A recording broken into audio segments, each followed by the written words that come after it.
In the name of Allah who is the most merciful and beneficent, welcome to my channel. आज हमारा bio का lecture number 3 है और जो हमने स्टार्टअप किया हुआ था वो चैप्टर नंबर 1 था। चैप्टर नंबर 1 कौन सा चैप्टर था? Human digestive system. Human digestive system के 3 ऑब्जेक्टिव थे। फर्स्ट ऑब्जेक्टिव को हमने फर्स्ट वीडियो में डील किया था। सेकेंड ऑब्जेक्टिव का हम लोगों ने थोड़ा सा पोर्शन, ऑरल कैविटी वाला पोर्शन हम लोगों ने लेक्चर नंबर 2 में रीड किया था।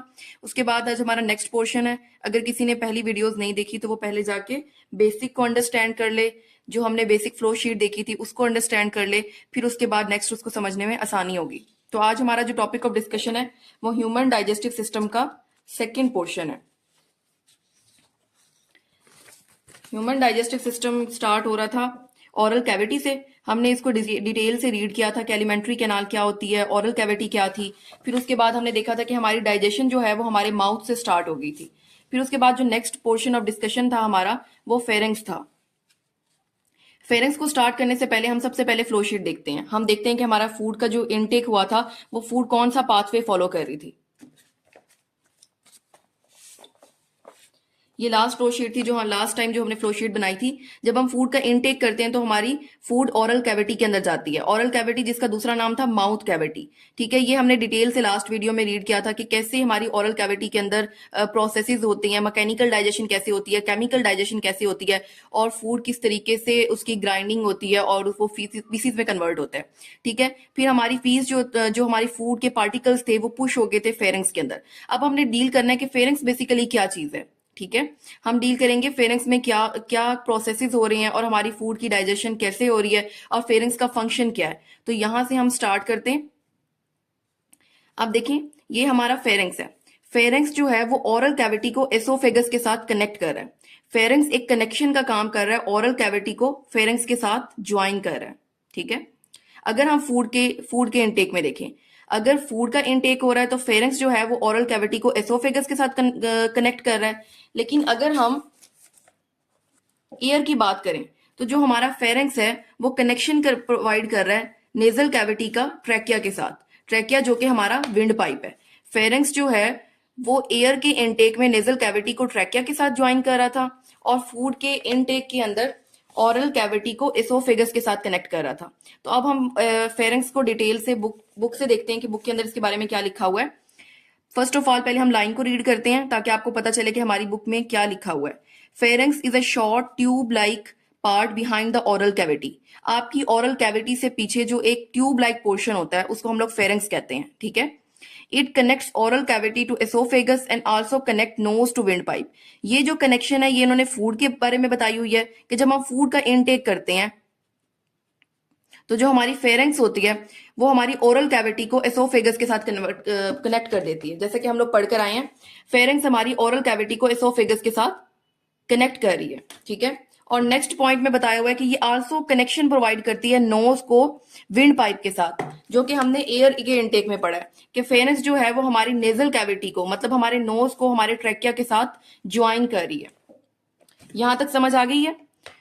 तो ये जो इसका है फंक्शन है, मतलब बेसिकली इसका जो फंक्शन है वो कनेक्शन का है। ठीक है, ये कनेक्ट कर रही है। फर्स्ट लाइन में क्या था कि एक शॉर्ट ट्यूब लाइक पोर्शन था जो हमारी ओरल कैविटी के बिहाइंड प्रेजेंट था। It connects oral cavity to oesophagus and also connect nose to windpipe. ये ओरल कैविटी को एसोफेगस के साथ ज्वाइन कर रहा था और हमारी नोज को विंड पाइप के साथ ज्वाइन कर रहा था। The process of chemical digestion that started in the oral cavity continues here. हमने oral cavity में देखा था कि हमारी फूड की मैकेनिकल डाइजेशन हो रही थी और हमारे फूड की पार्शियल केमिकल डाइजेशन हो रही थी। तो जो डाइजेशन हमारी ओरल कैविटी के अंदर स्टार्ट हुई थी वो डाइजेशन हमारी फेरेंक्स वाले पोर्शन में भी कंटिन्यू रहेगी। ठीक है, यहां पर एक लाइन है, एक important function of pharynx is to prevent the entry of food particles in to the lungs.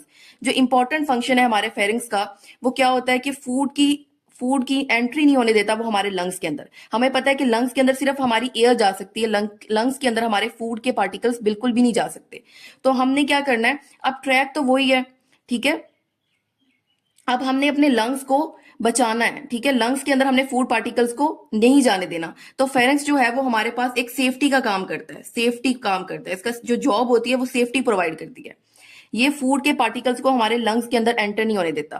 तो बेसिकली कोई ना कोई ऐसा प्रोसेस होगा, कोई ना कोई ऐसी चीज प्रेजेंट होगी जो फूड के पार्टिकल्स को हमारे लंग्स के अंदर एंटर नहीं होने दे रहे। ऑब्वियसली ट्रैक तो वही है ना, जब फूड आ रहा है तो वो अंदर भी तो जा सकता है हमारे लंग्स के अंदर। तो बेसिकली कोई ना कोई ऐसा डोर होगा या कोई ना कोई ऐसी लिड होगी जो बंद हो जाती होगी, और जिसकी वजह से फूड के पार्टिकल्स जो हैं वो हमारे लंग्स के अंदर एंटर नहीं होते। It is done with the help of N elastic cartilage tissue called epiglottis. Food के पार्टिकल्स हमारे लंग्स के अंदर एंटर नहीं हो पाते। वो किसकी वजह से एंटर नहीं होते? वो एपिग्लोटिस की वजह से एंटर नहीं हो सकते।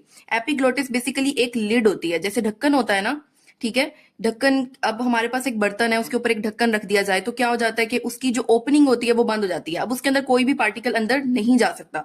तो एपिग्लोटिस भी एक लिड की तरह वर्क करता है, जिसकी वजह से हमारे फूड पार्टिकल्स जो है वो हमारे लंग्स के अंदर नहीं जा सकते। ठीक है, बेसिकली होता क्या है, जैसे ये हमारा ट्रैकिया है, ये ट्रैकिया थोड़ा सा ऊपर होगा और एपिग्लोटिस ऊपर से थोड़ा सा नीचे आएगा, और ये दोनों एक दूसरे के साथ ऐसे करके फिक्स हो जाएंगे।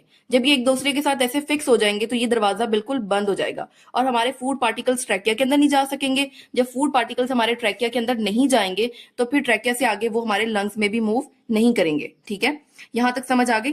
ये थोड़ा सा ट्रिकी पॉइंट है, इसको हम दोबारा से देख लेते हैं। An important function of pharynx is to prevent the entry of food particles into the lungs.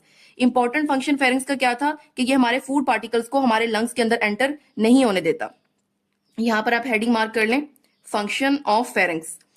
ठीक है, अब इसका आगे रीजन बताया हुआ है कि फूड के पार्टिकल्स हमारे लंग्स के अंदर क्यों एंटर नहीं हो सकते। It is done with the help of elastic cartilage tissue called epiglottis. Epiglottis एक इलास्टिक कार्टिलेज टिश्यू होता है जो उसका लिड की तरह वर्क करता है और उसका दरवाजा बंद कर देता है, ट्रैकिया की ओपनिंग को क्लोज कर देता है। ठीक है, When swallowed food passes through the pharynx, जब हमारी फूड स्वेलो होके फेरेंक्स तक आती है तो जो हमारे ट्रैकिया का टॉप होता है, मतलब कि जो हमारा विंड पाइप होता है, वो थोड़ा सा ऐसे पुश अप हो जाता है, पुश्ड अप हो जाता है, ऐसे करके थोड़ा सा ऊपर होता है, और फिर एपिग्लोटिस उसके अगेंस्ट आके ऐसे बाइंड हो जाती है। जब वो बाइंड हो जाती है तो ओपनिंग क्लोज हो जाती है, दरवाजा बंद हो जाता है और ओपनिंग ऑफ ट्रैकिया जो होती है वो क्लोज हो जाती है। ठीक है, क्लोजेस हो जाती है and the swallowed food passes over it, और जो हमारा फूड होता है वो आगे फेरेंक्स से एसोफेगस के अंदर पास हो जाता है, फेरेंक्स से ट्रैकिया के अंदर नहीं जा पाता।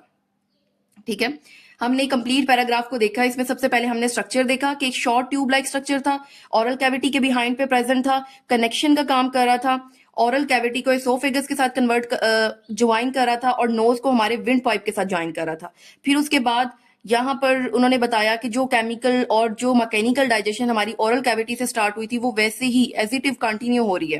फिर उसके बाद उन्होंने फंक्शन को हाईलाइट किया कि फंक्शन जो है वो इसका सेफ्टी का फंक्शन है, फूड के पार्टिकल्स को हमारे लंग्स के अंदर एंटर नहीं होने देता। It is done with the help of elastic cartilage tissue called epiglottis.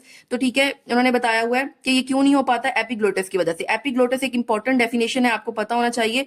Elastic cartilage tissue है, इंपॉर्टेंट एससीक्यूज प्लस इंपॉर्टेंट एमसीक्यूज। ठीक है, when swallowed food passes through the pharynx, जब हमारा स्वेलोड फूड फेरेंक्स के अंदर जाता है तो आपका ट्रैकिया का जो टॉप है वो ऊपर की तरफ उठ जाता है, एपिग्लोटिस ऊपर से नीचे आता है और दोनों एक दूसरे के साथ ज्वाइन हो जाते हैं, दरवाजा बंद हो जाता है। इस तरह हमारी जो ट्रैकिया की ओपनिंग है वो क्लोज हो जाती है बिल्कुल। ठीक है, और हमारा फूड जो है वो आगे हमारे लंग्स के अंदर पास आउट नहीं होता। ठीक है, इज इट क्लियर? नेक्स्ट हमारी जो फूड होती है वो फेरेंक्स से पुश होती है एसोफेगस के अंदर। अब हम देखेंगे एसोफेगस क्या करता है। ठीक है, एसोफेगस को स्टार्ट करने से पहले हम सबसे पहले वही पैसेज में देखते हैं, वही फ्लो शीट देखते हैं कि ओरल कैविटी से फेरेंक्स में आई, और फेरेंक्स को हमने डिटेल से डील किया कि फेरेंक्स के अंदर बेसिकली क्या हो रहा था कि वहां से फूड भी पास हो रही थी और एयर भी पास हो रही थी। ये वाहिद ट्रैक है, वाहिद हमारा पॉइंट है हमारी ट्रैक के अंदर जो फूड को भी पास करता है और एयर को भी पास करता है। फूड यहां से आगे एसोफेगस के अंदर मूव कर जाती है और एयर यहां से आगे ट्रैकिया की तरफ चली जाती है। ठीक है, यहां तक सबको समझ आ गई? फिर उसके बाद जो फेरेंक्स है, अब हमारे फूड के जो पार्टिकल्स हैं वो आगे एसोफेगस के अंदर चले जाएंगे। अब हमने डील करना है एसोफेगस के अंदर कौन कौन से प्रोसेसेस होते हैं, हमारी डाइजेशन एसोफेगस के अंदर कैसे होती है।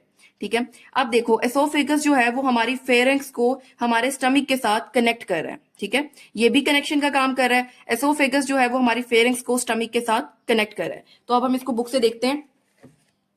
Oesophagus is a long tube about 25 centimetre long. ठीक है, ये अपनी इंपॉर्टेंट एमसीक्यूज है, आपको पता होना चाहिए कि इसकी लेंथ कितनी है, 25 सेंटीमीटर लॉन्ग।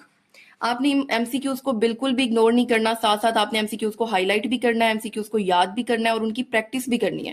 क्योंकि मोस्टली क्या होता है कि स्टूडेंट्स जो है वो थ्योरी को तो रट्टे लगा लेते हैं, लेकिन एमसीक्यूज उनके बिल्कुल स्किप हो जाते हैं। फिर वो कहते हैं कि हम at the end of year या फिर हम पेपर्स के करीब हम उसको थोड़ा सा देख लेंगे या किसी पास्ट पेपर से कर लेंगे।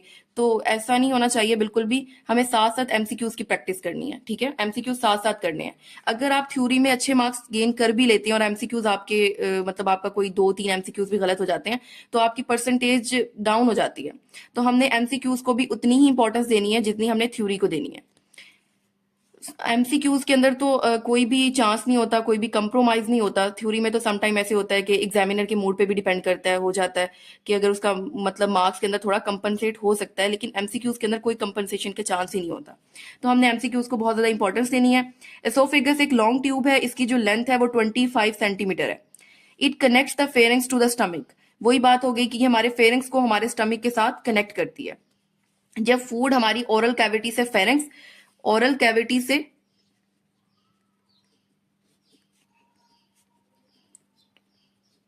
फेरिंग्स, फेरिंग्स से हमारे एसोफेगस के अंदर आती है, तो successive waves of contraction are generated in its muscularis wall. Oesophagus की जो वॉल होती है ना वो मसल मसल वाली लेयर्स होती हैं। ठीक है, मसल वाली वॉल्स होती हैं। अच्छा, यहाँ पर आपने एक एग्जांपल कंसीडर करें। जैसे हमारे पास एक टूथपेस्ट होती है, टूथपेस्ट में क्या होता है कि हम मोस्टली फ्रंट जो उसका जो पहले वाला पोर्शन होता है, अपर पोर्शन होता है, उससे हम इसको ऐसे करके निकाल लेते हैं। जब वहां से वो खत्म हो जाती है तो एट द एंड हम क्या करते हैं कि जो नीचे वाला पोर्शन होता है उसको हम ऐसे करके स्क्वीज करते हैं। तो इससे क्या होता है कि जो हमारी टूथपेस्ट होती है वो आगे की तरफ मूव करती है। क्या मूव करती है? आगे की तरफ मूव करती है। तो ये भी वही वाला same same as it is procedure है कि जब हमारी फूड एसोफेगस के अंदर एंटर होती है तो उसकी मसल वॉल जो होती है वो ऐसे करके कॉन्ट्रैक्ट करती हैं। जब ऐसे करके कॉन्ट्रैक्ट करती हैं तो फूड जो है वो आगे की तरफ मूव करता है। सेम लाइक टूथपेस्ट की तरह जब हम नीचे से उसको ऐसे करके स्क्वीज करते हैं तो आगे आगे टूथपेस्ट मूव करती है। इसी तरह जब हमारी एसोफेगस की वॉल के अंदर ऐसे कॉन्ट्रेक्शन होती है तो फूड आगे की तरफ मूव करती है। When food enters esophagus, successive walls of contraction, waves of contraction are generated in its muscularis wall. उसकी walls के अंदर contraction की waves generate होती हैं। अब इन waves का क्या function होता है? ये waves of contraction जो होती हैं move food along the esophagus to the stomach. ये हमारी food को आगे की तरफ move करती हैं। हमारा food esophagus के अंदर था, जब ये waves आई तो इन waves ने हमारे food को stomach के अंदर भेज दिया। मतलब आगे आगे आगे मूव करता रहेगा हमारा food. These waves of muscularis contraction are called peristalsis. इन वेव्स को हमने एक स्पेसिफिक नाम दे दिया जिसका नाम होता है पेरिस्टॉल्सिस। और ये एक इंपॉर्टेंट एमसीक्यूज भी है, इंपॉर्टेंट एससीक्यूज भी है, बहुत इंपॉर्टेंट एससीक्यूज है। ठीक है, अब आपने क्या याद रखना है कि एसोफेगस एक लॉन्ग ट्यूब है, 25 सेंटीमीटर लॉन्ग होती है। ये फेरिंग्स को स्टमक के साथ कनेक्ट करती है। जब फूड हमारा एसोफेगस के अंदर एंटर होता है तो वेव्स ऑफ कंट्रैक्शन जनरेट होती हैं उसकी वॉल्स के अंदर, और ये वेव्स जो होती हैं फूड को मूव करती हैं एसोफेगस से हमारे स्टमक के अंदर। इन वेव्स को हम क्या कहते हैं? पेरिस्टॉल्सिस कहते हैं। ठीक है, इन वेव्स का नाम क्या होता है? पेरिस्टॉल्सिस होता है। तो आपको यहां पर इसकी लेंथ के बारे में पता होना चाहिए। उसके बाद डिफाइन पेरिस्टालसिस, बहुत इंपॉर्टेंट एमसीक्यूज है, एससीक्यूज है सॉरी। यहां पर आज की हमारी वीडियो एंड होती है। इस आज की वीडियो के अंदर हम लोगों ने फेरेंक्स और एसोफेगस को डिटेल के साथ पढ़ा है। अगर किसी भी स्टूडेंट का कोई भी क्वेश्चन है तो वो अपना क्वेश्चन कमेंट सेक्शन के अंदर ड्रॉप कर सकता है। फेरेंक्स एक शॉर्ट ट्यूब लाइक स्ट्रक्चर था जो ओरल कैविटी के बिहाइंड पे प्रेजेंट था, कनेक्शन का काम कर रहा था। उसके बाद डाइजेशन हो रही थी यहाँ पर, फिर उसके बाद हमने फंक्शन को डील किया, फिर हमने एपिग्लोटिस को पढ़ा। एपिग्लोटिस पे भी आप यहाँ पर हाईलाइट कर लें कि ये एक इंपॉर्टेंट डिफाइन एपिग्लोटिस, ये एक इंपॉर्टेंट एससीक्यूज है। फिर जब फूड स्वेलो हुई तो वो कैसे, यहाँ पर उन्होंने ना प्रोसेस लिखा हुआ है कि जैसे ही ट्रैकिया ऊपर की तरफ जाता है एपिग्लोटिस ऊपर से आके ऐसे क्लोज हो जाता है और ओपनिंग बंद हो जाती है और हमारी फूड आगे की तरफ मूव कर जाती है। फिर हमने एसोफेगस को डील लॉन्ग डिस्क्रिप्शन के साथ पढ़ा, कंप्लीट देखा कि इसमें क्या हो रहा था। कि एसोफेगस एक लॉन्ग ट्यूब थी, 25 सेंटीमीटर लॉन्ग थी, कनेक्शन का काम कर रही थी। जब फूड एसोफेगस के अंदर आता है तो उसकी वॉल्स ऐसे कॉन्ट्रैक्ट होती हैं और फूड को आगे की तरफ मूव कर देती हैं।